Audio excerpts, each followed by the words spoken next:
સતલાસણાની ખાનગી સ્કૂલમાં ક્રિસમસની ઉજવણી બાદ પીરસાયેલું ભોજન ઝેરી સાબિત થતા 100 થી વધુ બાળકો ફૂડ પોઈઝનિંગનો શિકાર બન્યા છે। ઉજવણીમાં નાચગાન અને ભોજન બાદ રાત્રે સૂવાની તૈયારી વખતે અચાનક બાળકોને ઉલટીઓ અને ખાંસી ઉપડતા ભારે અફરાતફરી મચી હતી। બાળકોને તાત્કાલિક સતલાસણાથી વડનગર સિવિલ હોસ્પિટલે ખસેડાયા હતા, જ્યાં મોડી રાત્રે ડોક્ટરોએ જહેમત ઉઠાવી સારવાર શરૂ કરી હતી। આ ગંભીર ઘટના વચ્ચે શાળાના શિક્ષિકાએ મીડિયા સમક્ષ હકીકત દબાવવા માટે તોછડાઈ કરી હોવાના આક્ષેપ પણ થયા છે, જેને લઈને સ્થાનિક અગ્રણીઓએ શાળાના વહીવટ સામે કડક તપાસની માંગ કરી છે।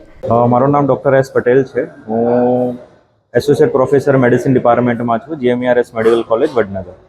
ગઈકાલે રાત્રે 11 વાગ્યાની આસપાસ અરાઉન્ડ 19 બાળકો અમારી હોસ્પિટલમાં ઇમરજન્સી ડિપાર્ટમેન્ટમાં આવેલ, એમાંથી 17 મેડિસિન ડિપાર્ટમેન્ટની અંદર દાખલ છે અને 2 બાળકો પીડિયાટ્રિક બાળકોના વિભાગમાં દાખલ છે। એ બાળકોને કાલે રાત્રે શ્વાસ ચડવો, બેચેની થવી, ઉલટી ઉપકા થવા અને પેટમાં દુખાવો થવો એ તકલીફ હતી। ઇમરજન્સીમાં તરત જ બધા બાળકોને ટ્રીટમેન્ટ આપેલ છે।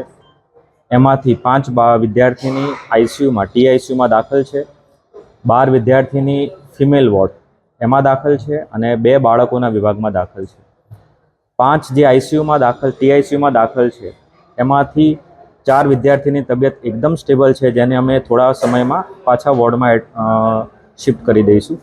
એક બાળકને થોડી શ્વાસની તકલીફ છે, એની સઘન સારવાર ચાલુ છે।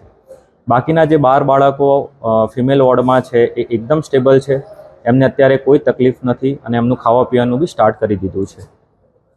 ખાસ કરીને અત્યારે એની સઘન શોધખોળ ચાલુ છે, પણ પ્રાઇમરી અમને એવું લાગે છે કે કદાચ આનું પાછળ કોઈ ખાવામાં કોઈ એલર્જી વસ્તુ થઈ હોય કે કોઈ ફૂડ પોઈઝનિંગ થયું હોય, અથવા તો 2-3 વિદ્યાર્થીને જે તકલીફ થઈ એના કારણે બાકી વિદ્યાર્થીને ડરી ગઈ હોય, એવું બી પ્રાઇમરી અમને જાણવા મળ્યું છે।